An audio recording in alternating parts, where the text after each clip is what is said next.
Browns make feelings clear on Jerry Jeudy after 2-catch outing. Cleveland Browns fell to 1-4 on Sunday after a last-minute loss to the Minnesota Vikings, and one of the team's biggest concerns continues to be the lack of impact from wide receiver Jerry Jeudy. Jeudy is coming off his first Pro Bowl season but has not been able to get on track. Through 5 games, Jeudy has just 15 catches for 197 yards. He has not found the end zone since December 8, 2024. Jeudy was a non-factor in the loss to the Vikings, despite the Browns making a shift to Dillon Gabriel from Joe Flacco. He had just 2 catches for 15 yards. Despite his slow start, Browns coach Kevin Stefanski is adamant that Jeudy will turn things around and continue to be a key part of the offense. Jerry continues to be our best wide receiver. We have to find ways to get him involved in the game, Stefanski said. Having said that, he's a leader on this team. He will do anything in his power to help this football team, and I'm excited about the future for Jerry and this offense. But obviously I know he wants to do more, and we want him to do more. The offensive production as a whole has been rough for the Browns.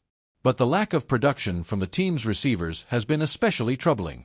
Gabriel completed 19 passes against the Vikings, and just 5 were to wide receivers. One of those was a last-ditch effort pass to Jamari Thrash. Browns see room for improvement for Dillon Gabriel. Gabriel was a serviceable quarterback against the Vikings, although the offense continued to lack explosive plays in the passing game and failed to score more than 17 points for a 10th straight game, dating back to last season. But Gabriel did not turn over the ball, which was a problem with Flacco. The 40-year-old veteran turned the ball over 8 times in 4 starts. The Browns were happy with the rookie after his debut, but see room for improvement.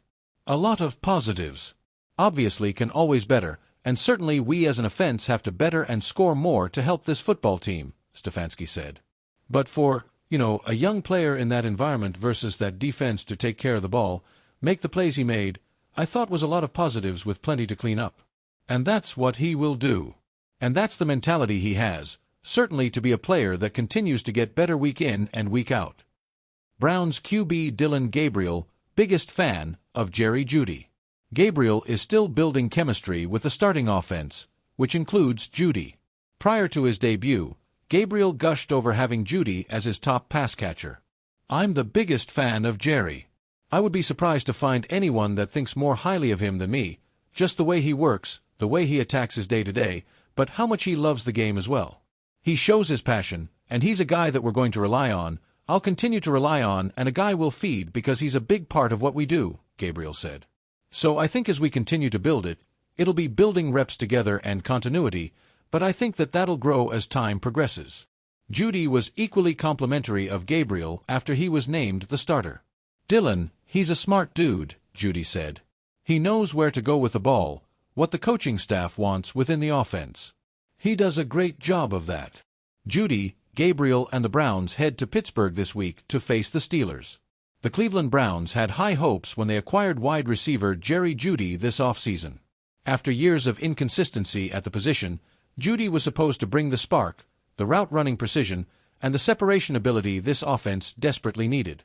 But after a disappointing 2-catch performance in Week 5, the Browns' patience and expectations seem to be running thin. Head coach Kevin Stefanski and offensive coordinator Alex Van Pelt didn't mince words when asked about Jeudy's quiet showing. Their comments, while measured, made one thing perfectly clear: the team expects more from him immediately. A game to forget.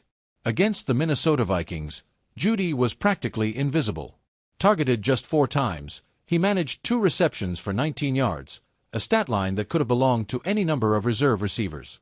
For a player brought in to be a difference-maker, that simply wasn't enough. Observers couldn't help but notice how often Jeudy appeared disengaged. On a few routes, he slowed before the play was fully over.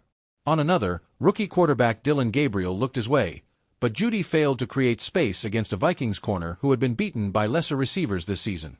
It wasn't just a bad game, it was a statement game gone wrong. And inside the Browns' locker room, people noticed Stefanski's subtle message. When Stefanski addressed the media after the loss, his tone was calm but telling. We have to get everyone involved, but we also need everyone earning those opportunities, he said. Production comes from preparation and consistency. We'll continue to evaluate who's giving us the best chance to move the ball. In the NFL, That's coach speak for, we need more effort and execution. Jeudy, who came to Cleveland with a reputation for being mercurial at times in Denver, has been under the microscope since training camp. His flashes of brilliance, smooth cuts, elite footwork, have never been the issue. It's the inconsistency that drives coaches crazy. And after Sunday's outing, that inconsistency was impossible to ignore. Locker room vibes, respect, but concern. Teammates didn't throw Jeudy under the bus, but their words reflected the same undertone of frustration. Veteran receiver Amari Cooper, when asked about Jeudy's day, said, "We all have off games. It's about how you respond. Jerry's got talent, it's on him to show it." Another teammate put it even more bluntly off the record, "This offense needs playmakers, not passengers." For a Browns team trying to rebound from back-to-back losses, the margin for error is shrinking. Gabriel, still learning the ropes in his rookie year, can't carry the offense alone. He needs dependable targets, especially on third downs and red zone situations, where Jeudy was nowhere to be found. The Browns' investment and expectations. Let's not forget, Cleveland didn't trade for Jerry Jeudy to be a complimentary piece. They brought him in to be the missing puzzle piece next to Cooper, especially after losing Elijah Moore to injury earlier in the season. The front office believed Judy's youth, route-running ability, and untapped potential could blossom in a system that valued timing and precision. But 5 weeks into the season, the returns have been disappointing. He has just 15 catches for 142 yards and no touchdowns, a stat line that doesn't reflect a player drafted in the first round and expected to be a game-changer. Sources close to the team told local reporters that the Browns want to see more urgency from Jeudy during practice and film sessions. That kind of phrasing usually hints that effort and focus are under review just as much as performance. The pressure mounts. It's not just about numbers, it's about timing. The Browns are heading into a crucial divisional matchup against the Pittsburgh Steelers in Week 6. The AFC North is unforgiving, and Cleveland can't afford to let its offensive rhythm stall. Jeudy's performance against the Steelers' aggressive secondary could define the narrative for the rest of his season. Step up, and he silences critics. Disappear again, and the whispers about his role in the offense will grow louder.